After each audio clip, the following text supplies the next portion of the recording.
Hozir sizlarga kichkinaligimizdagi orzularimiz vaqti kelib o'zini yechimini berishini, o'zi amalga oshishini kichkina misolda tushuntirib beraman. Bu Willy Wonka shokolad sizlarga teskari ko'rinadi kamerada. Shu shokoladni men kichkinaligimda juda ham yaxshi ko'rganman. Qanaqa ma'noda? Imенно o'sha dunyoga tushib qolgim kelgan. O'sha kinoni, multfilmini ko'rganimdan keyin o'sha olamga tushkim kelib qolgan. Tushunishinglar uchun men shokoladlarni umuman yemayman.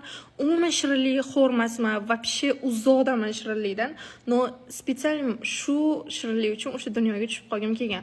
Vaqtlar o'tdi, yillar o'tdi, lekin men o'zgardim, misol katta bo'ldim, orzularim o'zgardi, u narsalar o'sha esimdan chiqib ketdi. Qatardaligimda bitta g'irt begona odam, o'zi magazin sotuvchisi, men chiroyli qizsan deyapti, inglizchada.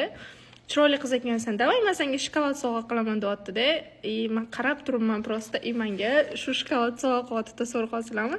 Shuncha shokoladi bor-da, juda ham ko'p shokoladlar bor, arab har xil shokoladlari bor. Именно shu spesialniy shu shokoladni olib, menga berib, shirinlik kabi shirin bo'lib yur, как mana shunaqa qilib gapiryapti menga.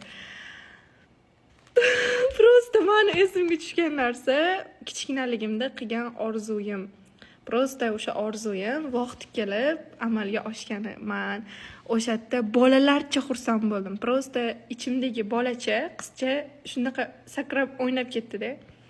Так что orzularimiz bir kun amalga oshar ekan.